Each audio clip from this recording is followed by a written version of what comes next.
we're live.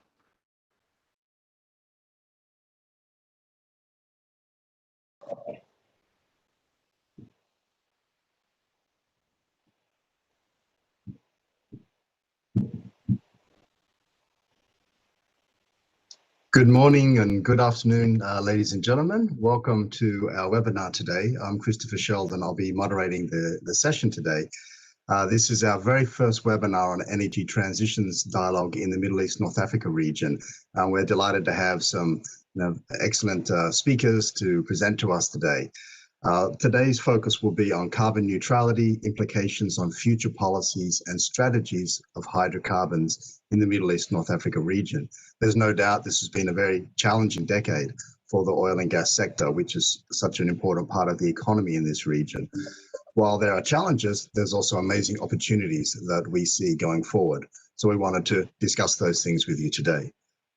To get us started, I would like to welcome first our country director for the GCC countries, Issam Abu Sleman. He's been country director since 2018, has had a long history and career in the World Bank, in Treasury and Loans Department in various roles across most of the regions of the World Bank. And prior to becoming country director in the GCC countries, was the country director, the country manager in Colombia. So Issam, we welcome you for your opening remarks for this very first webinar. Thank you. Thank you, Chris. And I would like also to join you to welcome everyone to this first webinar of the Energy Transition Dialogue that we are starting in MENA. And our focus today is, of course, on carbon neutrality and the implication of this for the MENA region and where we head from here. So, as we all know, the governments of MENA, when signing the Paris Agreement on climate change and submitting their nationally determined contribution, have committed to developing and implementing strategies that will enable them to transform their national economies into sustainable, low-carbon economies. This is big. This is big for the region, of course, and especially for the oil exporting country. And I would like to congratulate them and their effort today, which have focused mainly on the energy efficiency. And as we see more and more share of renewable energy and hopefully cross-border electricity trade in preparation for a future pan-Arab electricity market. However, there is a lot still to be done. And as shown in the carbon neutrality ambition, which indicates that NDCs would not be enough, for instance. The region, as we know it, receives almost a quarter of all the solar energy striking the earth, and it's blessed also with other renewable resources. At the same time, the energy demand in MENA is expected to increase steeply in coming decades due to demographic and economic development. Consequently, the greenhouse gas emission under existing conditions will continue to rise, putting further pressure on ecosystems and natural resources. Going forward, MENA has to move quickly, as energy transition has already started in the rest of the world, and have a lot of countries switching away from hydrocarbons.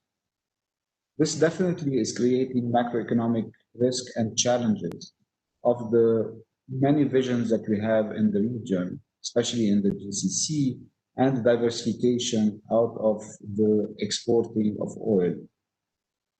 And when we count just the GCC part of the overall world production of oil, which is around 20%, we add to it the rest of MENA, we're looking at of all oil production of the world coming out of our region. At their current fiscal stance, it is estimated that the GCC financial wealth could be depleted by 2034. This has stirred bold moves in the GCC, such as the announcement that we have seen of late of hydrogen project, circular carbon strategy, big renewable energy project, as well as new innovative pathway to diversify their economies and lower harmful emissions. This marks a real turning point in appetite and courage by the GCC government to transform their economies as they recover from shocks in the oil and gas sector, as well as COVID-19, which disrupted billions of lives around the world and threatens decades of hard-won development gains. The pathways to resilient, sustainable, and low-carbon economies are many and converging. Thus, energy transition are not a zero-sum game, where there are winners and there will be losers. We are all facing new breed of challenges, but also presented, as Chris mentioned, with great potential opportunities that could bring further prosperity and jobs to MENA future generations. Let me stop here and thank you all for joining us, and let me pass it back to Chris. Thank you, Assam, for those welcoming remarks and very good introduction of the issues. I'd like to introduce now Paul Nomba who's actually our chair for today's session. Paul is the Regional Director for the World Bank's Infrastructure Department in the Middle East and North Africa region, but has over 30 years experience in infrastructure, telecommunications, and private sector development. Most recently, I got to work with him when he was country director of South Africa, and prior to that, in several West African countries. Long history working on the private sector and on these infrastructure sectors. So, Paul, we look forward to hearing from you. Thank you very much, Chris, and good morning, good afternoon, good evening. I don't know exactly how I should say that, but because this is worldwide, so I'm just wishing you a good day. And also, let me also thank Issam for the introductory remarks and for staging our session so nicely. Let me also welcome all the participants to this webinar, which really touches on an important topic when it comes to Middle East and North Africa, which is carbon neutrality implication for future policies on hydrocarbon. But before I go further in my remarks, let me just say a few words about why we are gathered here today. A few weeks ago, I think it was probably around December, and then followed by the meeting in January, Leila and I had a chat. And I really would like to welcome Leila here today because really all of this started then when we really met. And I was just chatting with her and I was trying to understand better how oil producing countries in the Middle East and North Africa region are coping with the acceleration of climate transition in Europe and now in the US. And I wanted to know how this country will adjust if the global demand, for example, for oil or gas was to sharply decline due to the net zero transition commitment. And thanks. I'm appreciative and really grateful that Leila was able to share with me her insight. And at the end of our discussion, we concluded that we should organize a brainstorming session. And that's the reason we are really here today. I think we need to brainstorm about what the future might be for countries which have been highly reliant on hydrocarbon export in the context of net zero transition shaping up policies either in Europe, the US, and many other countries now in Asia. And we have this webinar today as a first step, and I really would like to really welcome and thank all the participants who have joined us. I would like to thank and welcome Demetrios, who was a global director, who's here, Tim Cullen, who's here, yourself, Christopher, given your work in this area. So I really believe we will be able to really go in depth in the conversation. So let me just say a few words again on why I believe we should take this opportunity really to dive in. Climate change is a global emergency. We all know that. We also know that 75% of carbon emissions are generated by energy and transport sector. These are the key infrastructure sectors also ongoing transformation as a result of technology and demand change. We also know that MENA contributes to global carbon emission, but MENA is not the main contributor to global carbon emission. What we see is that emissions in MENA are still rising, whereas in most of the part of the world, these emissions are probably being turned down. So the question for us is really, what is the pathway that our countries in MENA particularly the countries which are oil or gas producing, should take in order to comply with a global commitment on climate change? That's really the question that we would like to touch on today, Chris. And I really just would like to end there by wishing that we can have a very open, honest conversation, because I believe there are many pathways and we just need to figure out the most significant and relevant one. So thank you again, and looking forward to a very productive conversation. Over to you, Christoph. Thank you very much, Paul. And I think that last sentence where you just sort of summarized the challenge that's facing us, I think is a really good framing for our discussion today. Next, it's really our pleasure to warmly welcome Leila Benali, who will give our keynote address today. Leila comes to us from the International Energy Forum, but she has she's really known as an international expert in energy and infrastructure, strategic planning, investments, and energy diplomacy. She has extensive experience in managing master plans, corporate strategy, and finance, as well as strategic acquisitions. And she contributed to drafting a hydrocarbons law and a national economic strategy to create a gas company to the G20 response to the 2008 crisis, the several price reforms and institutional restructurings, in addition to multiple commercial transactions and major projects. She spearheaded strategy and policy formulation for governments, energy companies, industrials, and institutional investors. She recently joined the International Energy Forum as chief economist, but before that, she was chief economist and head of strategy and sustainability at the Arab Petroleum Investments Corporation. Welcome, Leila.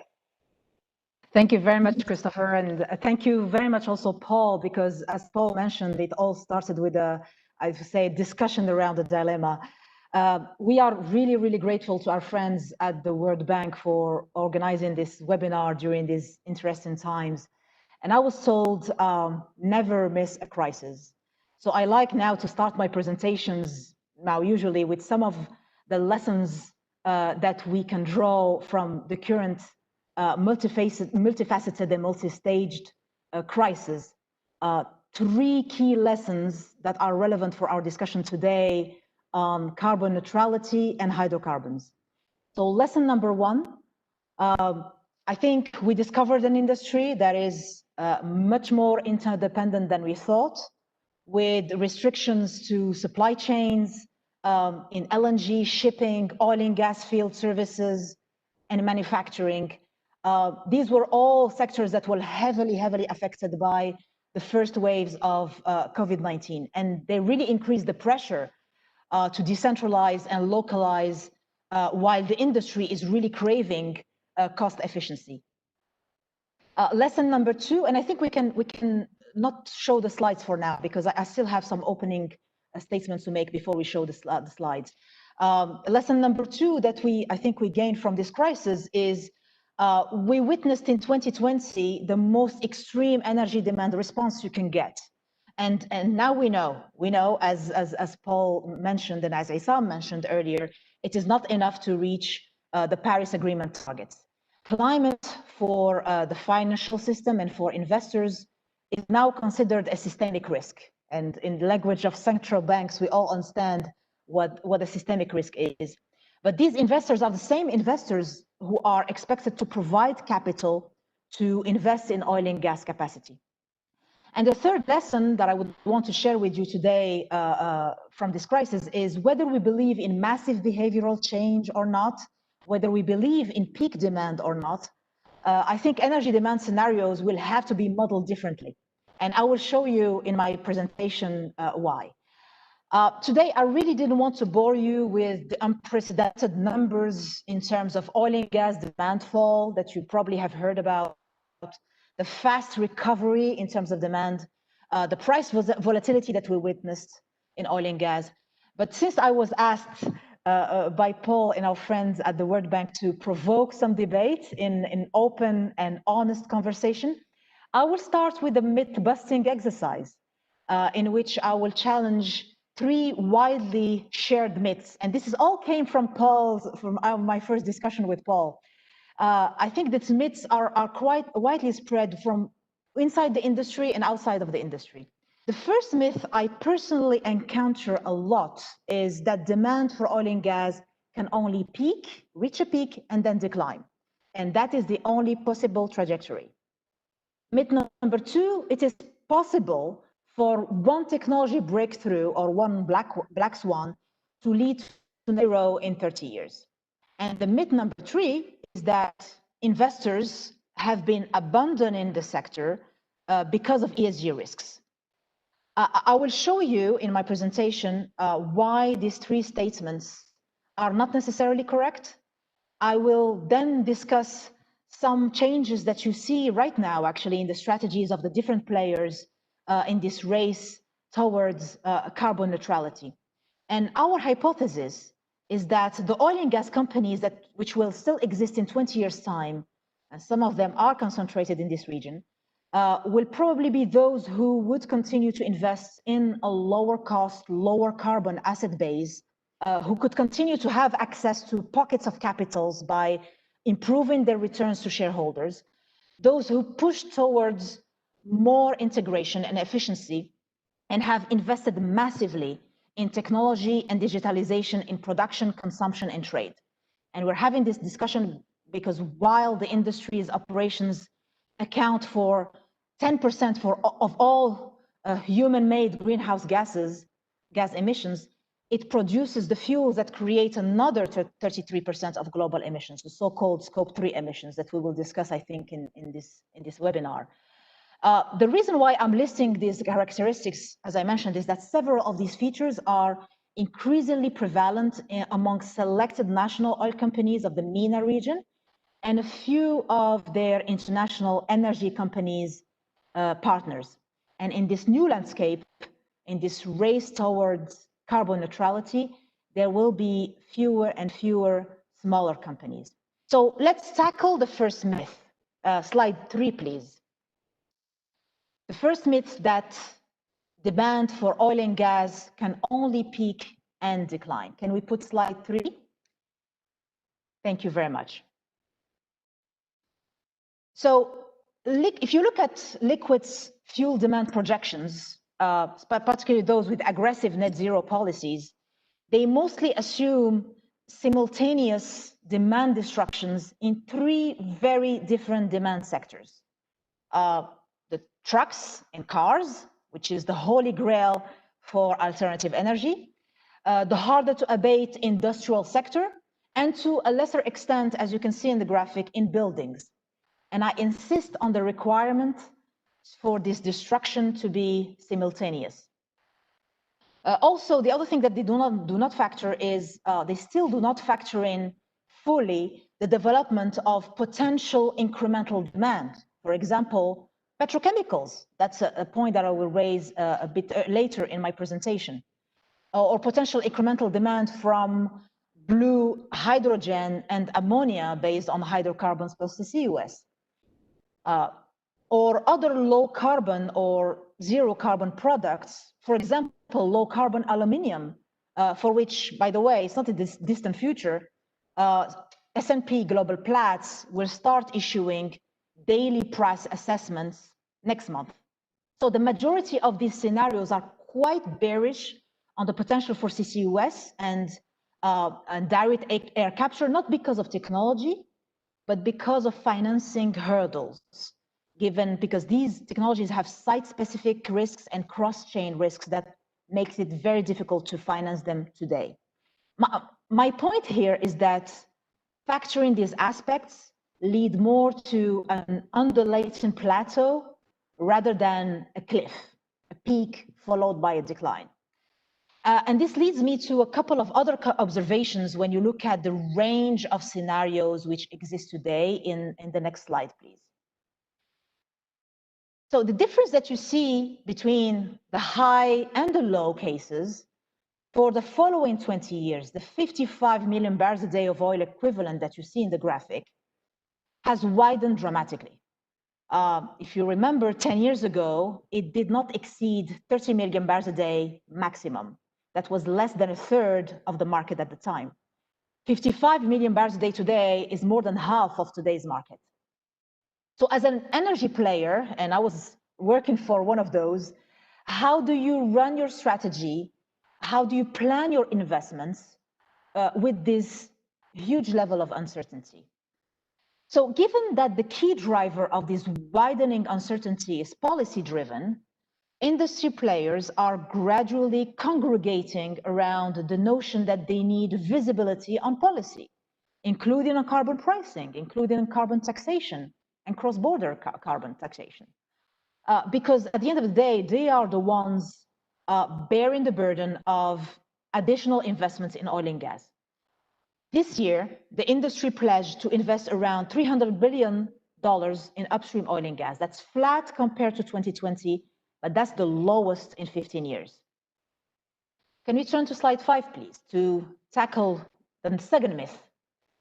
There is a prevailing conception that we can be saved by a technology black swan, and that it is possible for a technology breakthrough, one technology breakthrough, to lead to net zero in 30 years. Breaking news, that is quite difficult. And this is one of my favorite graphics from the BP Energy Outlook series. It shows the speed of penetration of new fuels and new technologies in the energy system, starting with oil and gas. Although we like to think that this time it will be different, that we can reach an exponential penetration of renewables, I think we all know it will require a massive electrification of entire economies, a massive electrification of mobility, and also massive investments in grid-scale storage and smarter transmission and distribution systems. But more interesting, at least for me, from this graphic, is that the two technologies which reached 5% of world energy in less than 15 years, namely nuclear and renewables, have been heavily and constantly supported directly or indirectly by different forms of government or taxpayer incentives. Again, may I remind you, I was asked to steer some debate here. Next slide, please. Let's not forget the potential for efficiency gains. That's quite important because the 40% reduction in energy-related greenhouse gas emissions through 2040 in the IEA Sustainable Development Scenario assumes energy intensity improvement will double versus the past 2 decades. That is a massive decrease in the energy intensity of every dollar of GDP output. It means less energy-intensive industries, it means more services, and a complete transformation of the economy that Issam was referring at in his opening remarks. Slide 7, and I'll finish on the third myth. Investors are abandoning the sector because they're so concerned about ESG risks and stranded assets. That's not entirely true. For infrastructure funds and investors, energy remains the preferred industry, but it is a dramatically entrenched one. It was hit by 3 crises in 1 decade. For the most part, it is undervalued with increasingly squeezed margins, as you can see in the right-hand side graphic. And actually, this is one reason why we witnessed in the end of 2020 and the early part of 2021, a flow of investments back to the sector by retail index and even some institutional investors.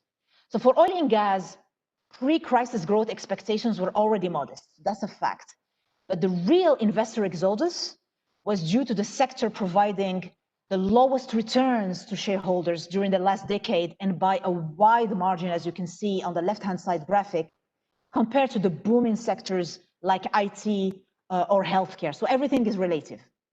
But then how are oil and gas players positioning themselves in this race towards carbon neutrality? Next slide, please. I like to frame this race in terms of the characteristics of the winners, and I'm happy that Issam used this word before me because some people don't like that word, but let's talk about it. I mean, the winners which will emerge post-COVID-19 global reset, or in simple terms, the oil and gas companies which will still be around in 10 or 20 years.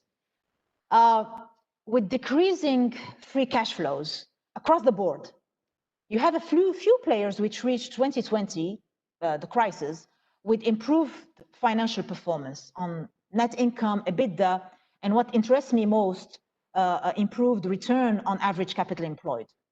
Saudi Aramco, as an example, when it raised the $20 billion from its inaugural bond issue, displayed a stellar 40%, 40, return on average capital employed. Lukoil, as another example, which is not on this graphic, displayed return on average capital employed of 15%, 15%. That's very decent. It's comparable to the best international oil companies. So these producers reached 2020 in an under-leveraged situation and were able to tap the debt market at an interesting pricing. Next slide. The second characteristic of the oil and gas players who will still be around, and I insist on that, is integration. Even if you see a push for de-integration. The integrated players can optimize value from different assets, midstream, downstream, and of course utilities. And we see that for, among some of the IOCs, especially the European IOCs. They can capture and even create the incremental demand I mentioned earlier in developing sectors like petrochemicals. And as you can see in this graphic, that is the only growing sectors for liquids outside of heavy-duty vehicles and aviation.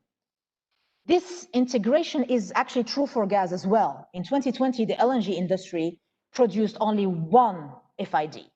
That was a 3 million tons per annum Costa Azul plant in Mexico, but you had 97 million tons per annum or 200 BCM of liquefaction capacity that was totally frozen in 2020. But in the MENA region, by contrast, you have interesting developments happening. And if I use the APICorp's outlook for energy investments in the next slide, that's the only outlook focusing on the region. The gas value chain registered actually an increase of 30% in planned investments in 2020, and this year an increase of 19% in chemicals investments in the region and is expected over the next 5 years. So of course you have the traditional need to cover domestic demand and fuel the economies, the domestic economies, but you also have strategic drivers behind these investments when they are related to the increase of low-cost capacity to capture more market share in an oversupplied market. And I'll finish with slide 11, my last slide, on digitalization and technology. For that, let's get back to classics. My favorite one, Vaclav Smil. And for him, energy and power density are key determinants of the dynamics of energy system. The way they produce, the way they consume, the way they transport and store energy, period. You need to look at the energy and power density of your energy system. So with the energy transition that we want for our kids, we are basically trying to move the world from higher energy and power density systems, easy to store and transport, towards a world with a much lower density systems. And that creates massive challenges for mass scale storage, long distance transmission, etc. So there is a consensus today that all technologies will be needed, and more importantly, I think those who invested in digitalization either pushed because they were hit by a cyber attack, for example, and we have a few of those in this region, or as an intended strategy because they could see that data management as a real source of competitive advantage in production, consumption, and trading. And by the way, data access is no longer the most important challenge. The real challenge today is data management and utilization. So the competitive advantage lies in how well companies can collect, analyze, clean, store, and distribute the data and insights across the organization. The other competitive advantage is, of course, access to low-cost, low-carbon energy assets. And can you move to the next slide, please? Access to low-cost, low-carbon energy assets, be it in renewables, and we already hinted at the potential of this region in renewables, but also in oil and gas. And in this region, you have a concentration of low-cost, low-carbon producers. And I'm referring here to a study published in 2018, where a group of scientists analyzed the carbon intensity of 9,000 oil fields around the world across 90 countries, representing 98% of the world's oil and condensate production. The study really confirmed the significant greenhouse gas mitigation potential of selected crudes, and several of them are concentrated in this region. So to finish, and in the interest of time, I will leave the ideas of the last slides, if you can show the last slide for the debate. To finish, if we are at a transformational point where cost curves will start to mean something, and where oil and gas transforms into a normal commodity, and where carbon is traced, measured, and valued in a more transparent way, you will have a low-cost, low-carbon, integrated, and digitalized producers dominating the market share, and the higher-cost producers fitting in the tail end of what I called a plateau in markets. Thank you very much. Thank you, Leila. Well, we asked you to be thought-provoking, a little bit challenging, so there's some very good things put on the table there, and we'll get to discuss those a little bit later. But to kick off the discussion, we've got two discussants, and they each have 5 minutes to give their remarks based on what you presented today.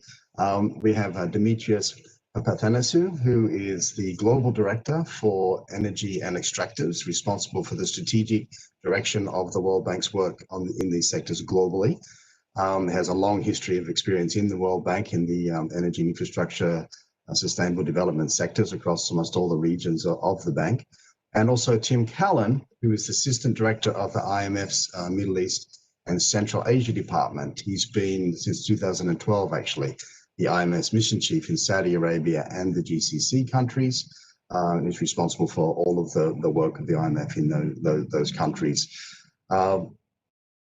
Who would like to? I guess we'll start first with you, Demetrios, if that's all right. Do you want to give some thoughts and comments on what was being presented so far, and introduce even your own thoughts based on what you know what's happening globally? Thanks a lot, Christopher, and thank you, Issam and Paul, for inviting me in this webinar. And thank you very much, Leila, for your presentation. Very concise, to the point, and full of insights. From my perspective, I'd like to bring a little bit the World Bank view on what's happening on energy demand globally.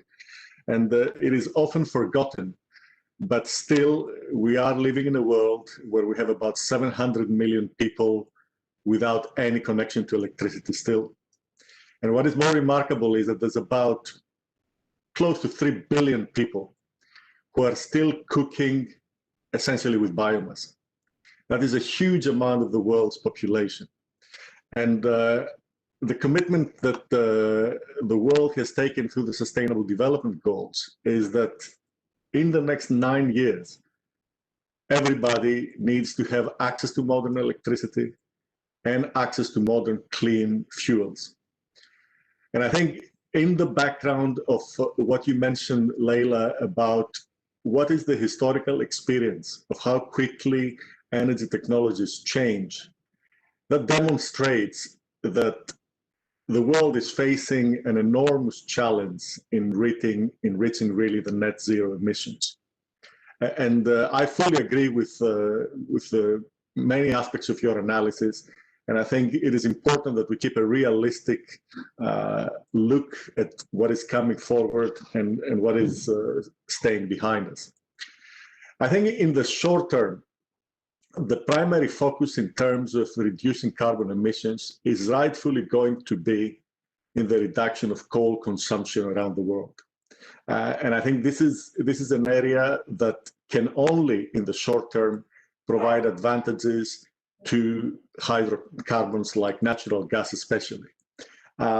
If you look at how the UK, the European Union, the United States, how they managed to reduce their emissions, essentially they have done it by substituting coal power generation with natural gas generation. And if one looks at the global use of coal, and frankly, if one has a good look at where most of the hydrocarbons originating from the Gulf are going, it is all in Asia, mostly East Asia, but increasingly also in South Asia. I mean, this is the economic center of the world for the next couple of decades. And it is driven primarily by enormous consumption and growing fast consumption of energy. And it is difficult to imagine that under normal conditions and under the projections that we have for the world's economic growth, this is going to change. It will likely continue like that. I also agree very much with your assessment that a lot of the demand on hydrocarbons is going to grow from petrochemicals. And again, a lot of the demand for these types of products is going to be again in Asia, in East Asia, where most of the world's population lives, and where again we're seeing strong economic growth. So it is very hard to argue with a lot of what you mentioned. And what I would like to put forward as well is the notion that it is indeed government policies that manage to change things on energy. One event that has been kind of forgotten is that a big reason that we had in the United States a growth of coal power generation starting from the 70s is that the government wanted to change a lot of oil fueled power generation into coal. And that really gave an impetus into coal power generation in the United States. So government policies really matter. And the reality is that because these are very strategic investments, the financiers, the funds, the bankers, they are really looking at what really governments want. So the backdrop to all that is that at a huge part of the world, and mostly on OECD countries, what governments appear to be saying and what people appear to be looking for is definitely cleaner energy, and renewable energy has enormous popularity. I think where the oil and gas companies are struggling at the moment is trying to make the case that they can also have a cleaner fuel. Very few people understand what blue hydrogen is. And I think if there's one item that would benefit a lot in Gulf countries is that if they can try and educate the world, but especially millennials and the younger generation, that it is possible to have non-carbon energy from hydrocarbons. You can definitely separate hydrogen. You can use it in ammonia. And my view is, it's hard to predict the future, but my view is that in the longer term, 3 or 4 decades from now, hydrogen will be playing a key role in the world's energy system. And actually hydrocarbons can provide a bridge to whatever is going to be a pure hydrogen. And for some time, there will be a mix between blue hydrogen and green hydrogen. So I'll leave it at this. I wanted to thank you again, Leila, for your presentation. And I do agree with your conclusion that, of course, the low-cost producers, the lower-cost producers, and the ones who have the ability to capture and sequestrate carbon will have an advantage. And I think that is the good news for the Gulf region. Thank you. Thank you, Demetrius, for bringing that global perspective. Tim, your thoughts? Good. Thank you, Christopher. Thank you, Leila, for a very provocative and interesting presentation. I have to say, I'm going to come from a very macro point of view in the GCC on this, because I'm certainly not as much as an expert on specific energy issues as either Leila or Demetrius. But I think the first point I would make for the for the GCC countries is sort of people who said clearly they're coming from a position of great dependence on hydrocarbons. It varies somewhat across the countries, but certainly as a region in the GCC, very dependent. And I think if you look at a lot of the growth that you've seen in the last few decades, there is very much being driven by government spending, either on budget or through other public entities. Now, I think we can argue and we can debate, and I defer to people more expert than me, what exactly the shape of energy demand will be and hydrocarbon demand going forward. But my sense from all of the projections is yes, there's a wide range, but sort of we're not going to see the growth in oil demand going forward that we've seen in the past. And I would translate that being, sort of we're not going to see the growth in government revenues coming from oil that we've seen in the past. We can argue whether those revenues from where they are, sort of, expected to be this year will be, flat.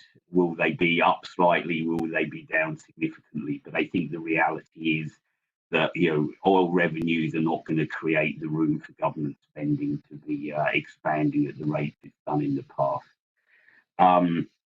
So that then means the fiscal outlook is different. Either governments in the region need to raise revenues from non-exported oil sources, or they need to reconfigure significantly the expenditure framework in their countries. I think the second thing I would take is that one thing it does seem likely in all this uncertainty is that high volatility in oil markets will likely continue.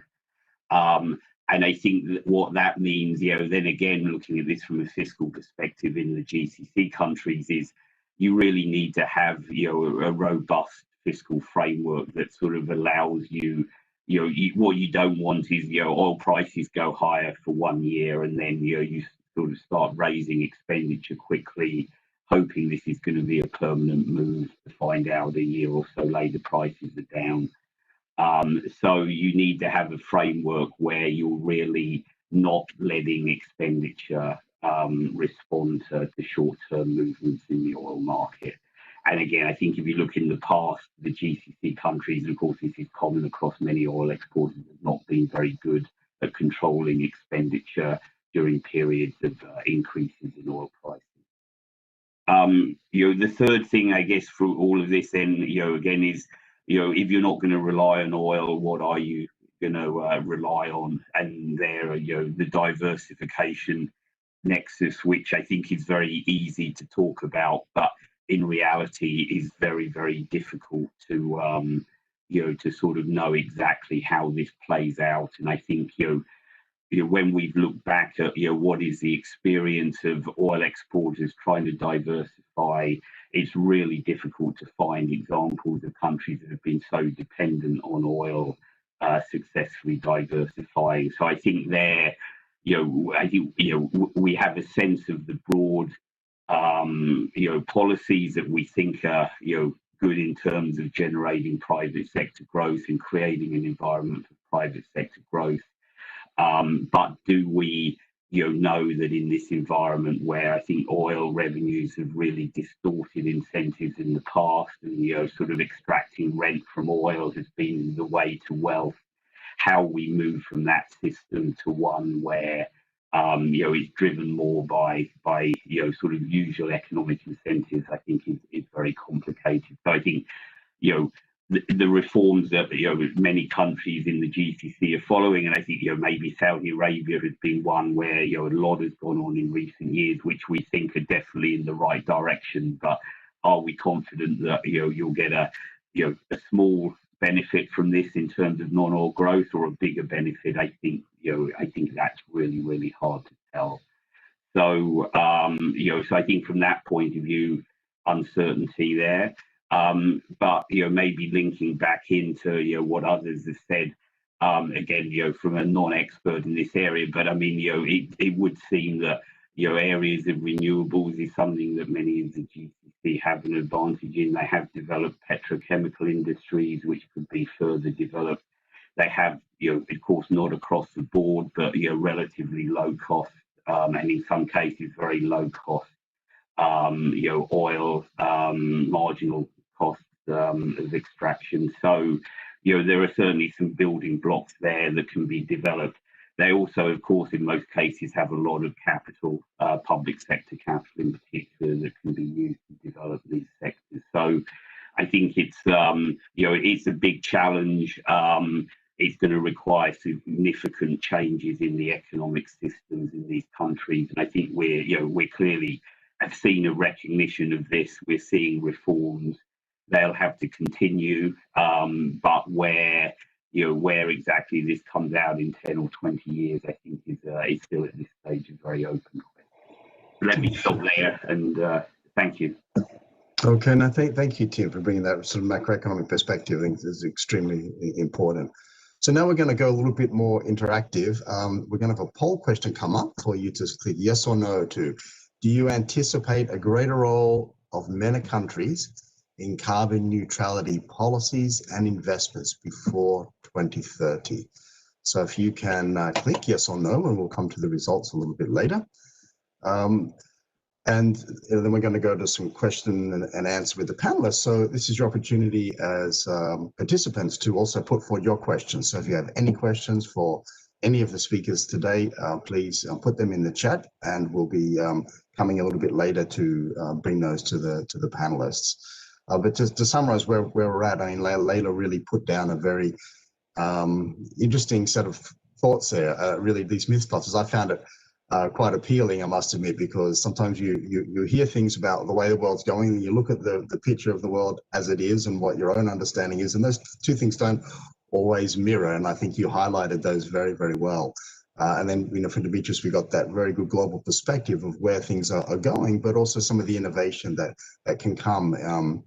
And a little bit to your point about there's no black swan. I think Demetrius introduced some other ideas there too. But of course, ultimately, it's not just about energy, it's about the economy, the overall economy, and the impact that these sectors have on revenue, and you know, and the policies that not only drive energy change but also diversification of that economy. And Tim really captured that very well also.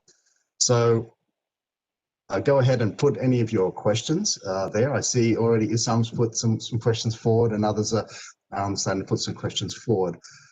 So while that's happening, I had some questions for the panel. So I want to start with Layla, actually.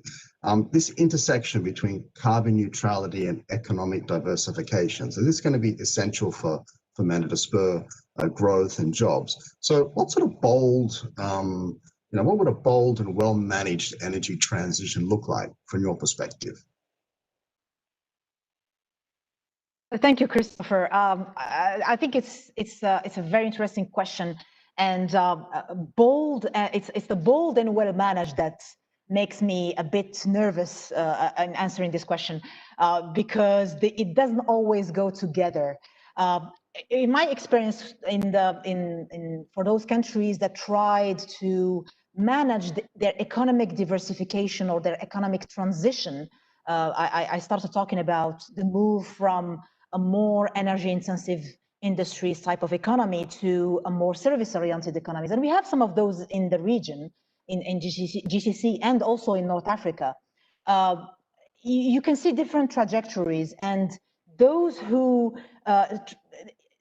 it's not necessarily those who took the bold steps which were the most successful. So if you look at the situation in how the UAE has transformed, how Saudi Arabia is transforming, how in North Africa, Morocco and Tunisia have been transforming over time, it takes usually at least, I would say, 10 years to reconfigure an economy and you have to have in your toolkit, as Tim mentioned, a range of policy tools, including the fiscal policy tools. But in this, if you add to it a layer of carbon neutrality, I think what it would entail, and I'm sorry to say it this way, is really an oversizing of your energy toolkit. So let me give a couple of examples. If you take the example of green and blue hydrogen that is now being emulated in the region, and if you take two examples, Saudi Arabia and Morocco, they both have a good potential to be to have access to low-cost production of first blue and then potentially green hydrogen in the future. What will make one of these two countries winning in this race for carbon neutrality is their ability to oversize their renewables park and their gas investments in the future. So that will enable them basically to reach the economies of scale that will enable them to become a major player potentially 10 years or 20 years down the road in the area of hydrogen. That's one example. So when it comes to economic diversification and carbon neutrality, I would say let's not try to tackle everything at the same time, because energy is not a job-intensive sector. We cannot spur economic growth, create a lot of jobs, diversify the economy, move to a service-oriented economy, and at the same time push for more carbon neutrality. So I think there will have to be priorities depending on the nature of the country and its fundamentals.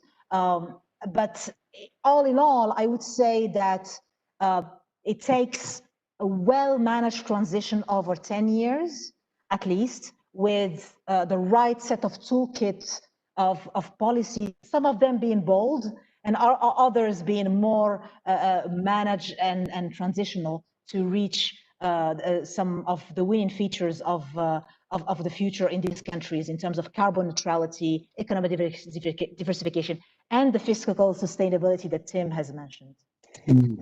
I mean, you mentioned a couple of different countries there in the region, but what about the major hydrocarbon producers? Do you see a role for them to really be sort of first movers in the MENA region in some of these investments, but even in terms of policy, even at the country level, some policies that these countries could put in place would sort of drive this transition?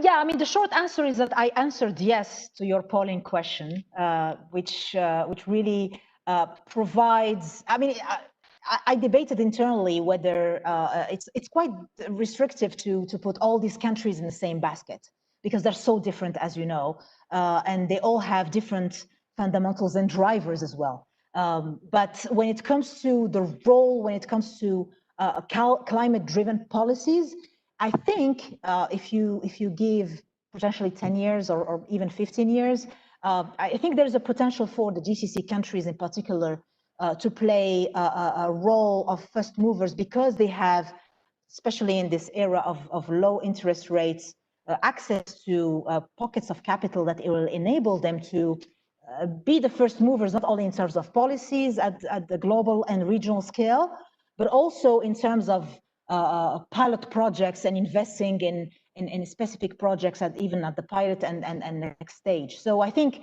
you have some of the ingredients that you require for first movers to happen in this region from the policy perspective, but also from the investments in technology perspective, because I think that's what we need at this stage.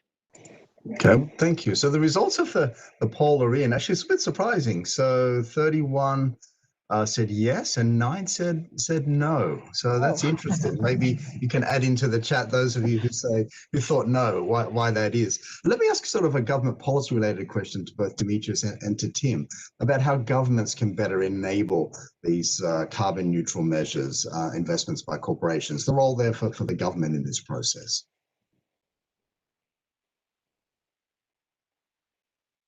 Let me go first. And I think one of the points that Leila mentioned now, and it is one of the advantages that Gulf countries have, is that indeed in the near term and in the medium term, they will maintain very strong cash flows.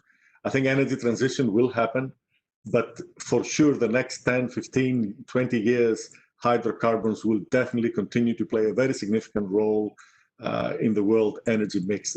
There is little doubt about that. I agree with Tim that there will be volatility in the prices, but again, in the very near term, and hopefully as the world comes out of the health crisis, there will be strong price support for hydrocarbons. And I think the question is, will governments have the prudent approach of putting money aside that will allow them to do the pilots and to do the promotion on new technologies and new research that might be needed as well for whatever is to come 2 or 3 decades from now? I think this is the key question, and it requires a certain wisdom and maturity of decision makers to really postpone dealing with spending the money essentially now and trying to create options for the future. One encouraging thing that is happening in the Gulf countries is that they have really embraced renewable energy. Some of the cheapest solar energy in the world, some of the cheapest projects with really cutthroat prices are in the Middle East. And I think this is nothing to ignore. That shows that the region still is an energy powerhouse and can be an energy powerhouse even if renewable energies continue to grow. And that is because they are very credit worthy. I mean, strong financial cash flows are going to be there in the short term. And I think the key question is that how do they take advantage of the certainty of good financial flows in the next 10, 20 years so that they can prepare for the future down the line? Yeah, Tim was mentioning a bit about that too. Tim, what do you think on this? And I have another question, if you can add that into your response, came from Omid about subsidies. I remember a paper we did years ago in the World Bank called Rockets and Feathers, like subsidies go up like rockets and they float down very slowly like feathers. But the GCC nations, it mentions here, enjoy a high subsidy, which discourages this shift. So your thoughts also on the subsidy? Yeah, that's actually a perfect, I think that exactly what I was going to focus on. I mean, it seems to me, I mean, it's hard to say it's low-hanging fruit because, of course, these reforms are very, very difficult to do. But I mean, I think we've seen countries in the Gulf beginning to reform energy prices in recent years, but the agenda there is far from complete. And I think one thing that governments can do is is move to finish that agenda off over the coming years. Now I think as well, again, these economies are clearly very used to low energy prices. They're structured around low energy prices, so that's something that is going to be a transition, and it's going to need, I think, government support to make that transition. I think we probably know more about how to provide support to low-income households as we move on an energy price reform agenda. But I think in the Gulf, clearly part of this, and a significant part of it, is actually in the corporate sector, and also some of the industries we're talking about, petrochemicals, but also other industries that have developed as potential, sort of export and diversification industries are reliant on low input prices. So how you manage that transition and the role of government, I think, in sort of managing that in a way that ensures adjustment keeps viable companies who will be viable in the new environment there for the future, but also make sure this is, in a sense, is a time-limited adjustment that the government is supporting, is going to be very important. But that seems to me to be a key aspect of moving forward with rationalising energy consumption domestically. Thank you, Tim. A provocative question there, Leila. Can oil companies shift to become renewable companies? I know some of the international oil companies are thinking of themselves a little bit in that, or at least taking whole divisions that are going in that direction. What do you think? Can oil companies shift to become renewable companies? Yeah, that's a stretch indeed. But I mean, as I mentioned, you will have some companies, you will have a smaller number of small companies in the energy spectrum, I think, across the board, because in oil and gas and in utilities, you will need to have some sort of economies of scale to reduce costs in the future because of the decrease in free cash flows that I mentioned. But for the international, I would say, large integrated companies who are thinking of transforming into renewable companies, yes, I think it's quite difficult to transform, especially when you have spent the last decades sharpening your expertise in pursuing low-cost, low-carbon oil and gas assets, and you are very good at that. And I think one of the key changes for these companies is just a new set of margins that they have been used to getting access to relatively comfortable margins in the past. Now, as I showed in one of the slides, these margins are being squeezed, and they are getting actually closer to the margins that you get in utilities business, including in renewables. So I think all in all, I think you will have companies that will be, as I think it was Demetrius who mentioned that, a bridging strategy where you would have a portfolio of assets. You just want to make sure that you are not too highly carbon intensive in your assets. And I think the most important point as well is what Demetrius was mentioning is as long as you are creating optionality and flexibility in your strategy and business model, you should be able to tackle those different parts of the value chain. But it's true that for newcomers, it's definitely a different type of business. But it was, I think, in the 90s and the 80s and 90s, there was a drive by some international oil companies to get into the utilities business. They just integrated again, and now they are coming back to that business through the renewables, the renewables side of the business. I think it will entail, access to understanding of the markets, understanding of the consumers, and that's why I insisted on the importance of digitalization and understanding smart grids and smart ways to consume energy. Mm. I mean, one last question, because it's come up a couple of times now about green hydrogen and blue hydrogen and the role that the blue hydrogen could play in the, for these countries in particular in the energy transition. So I want to ask you, Leila, and then also Demetrius, your thoughts a bit more on that. And also the question, are we getting it wrong by talking about green or about blue? And maybe it's a combination of all of these colors that is really, there's opportunities in both. So that's sort of the final question, and then we're going to go over to Paul to help wrap us up. Demetrios, would you like to start? Because I think I know what you're going to say. Thanks, Leila. Look, most of the thinkers about the long-term future of energy believe that the ultimate fuel and the ultimate energy transition is going to be hydrogen.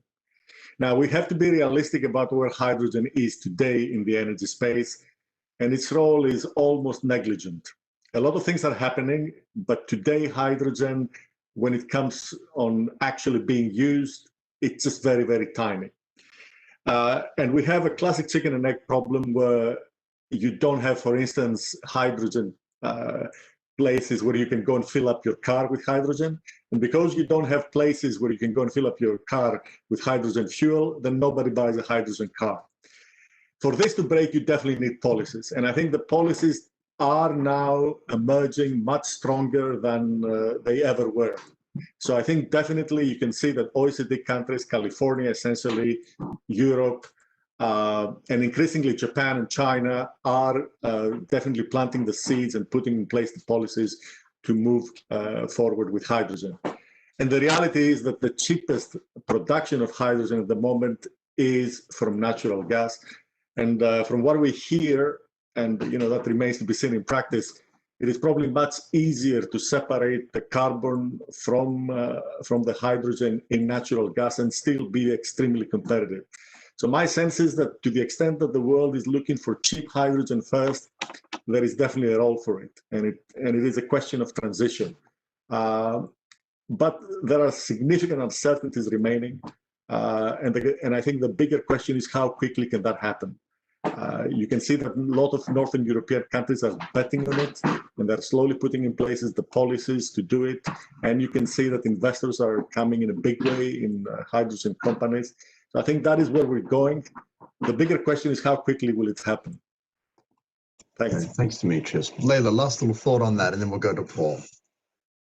Thank you. Yeah, I mean, I fully agree with Demetrios, and I will push the argument even further by saying that maybe in 5 years, 6 years' time, the organization that we will need in these discussions will be the WTO, to refer back to what Tim was saying about subsidies.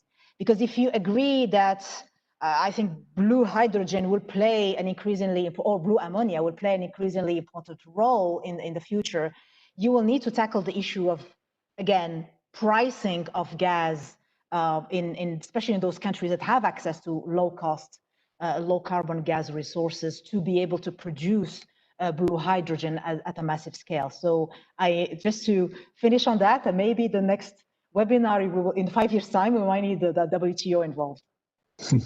Interesting thought. Thank you, Leila. Paul, closing remarks as the chair. Should I close now? Okay, I think we're going to continue. But let me first of all say a few things, and maybe Issam also may have some closing ideas to share.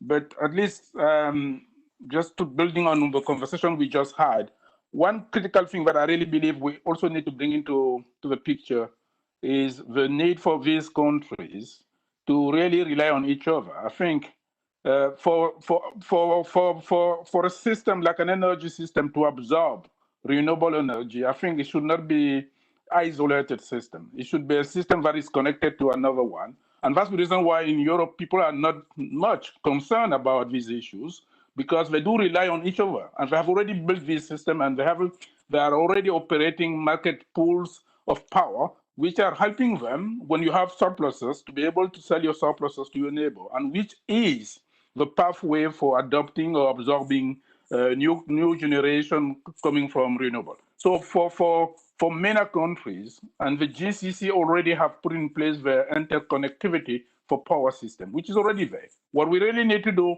is to really continue to push the agenda of regional integration so that it doesn't remain isolated country by country. If we keep it country by country, we will never make it. So that's point number one. And I think it's going to take time, but we need to have that interconnectiveness of market.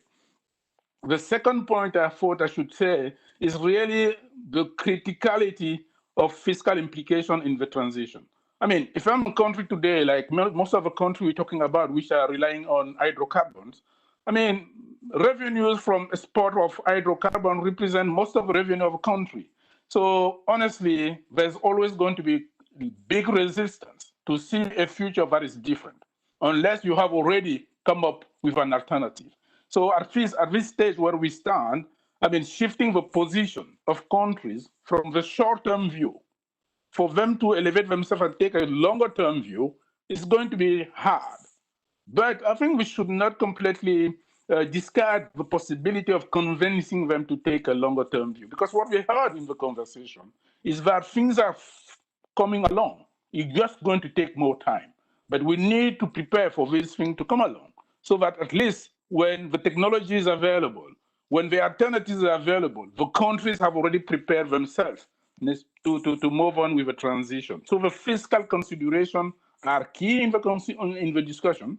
And unless you really have this fiscal consideration part of a conversation, I think the conversation around energy transition will not go very far, because people need to understand exactly what does that mean in terms of their fiscal position, and how are they going to be able to bridge the gap if things turn around to be different.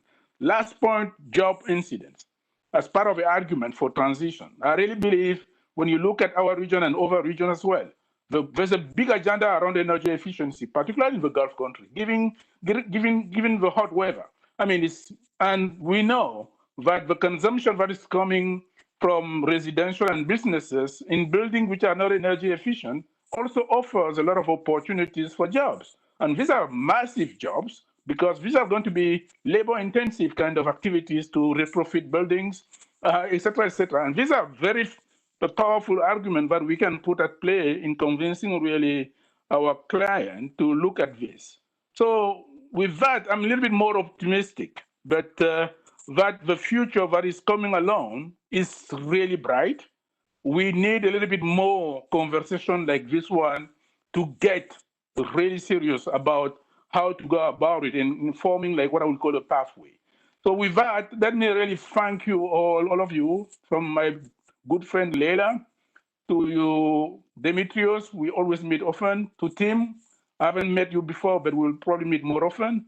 To my dear friend Isam, we always meet every week, like twice or three times. So this is not the last meeting of the week.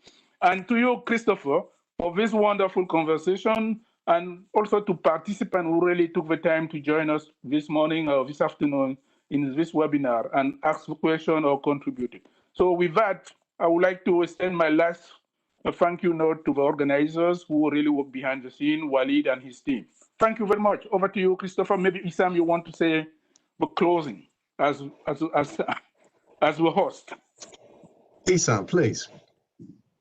No, thank you, Paul. I think you said it all. I just want to end on a positive note, at least for the MENA region, especially for the oil exporting countries, where I see, and probably I would go in a way that they will actually play a very positive role in the energy transition, given that it might be a different portfolio of energy, but it will be a big thing that can actually help them even on the fiscal side and the revenue side and job side going forward.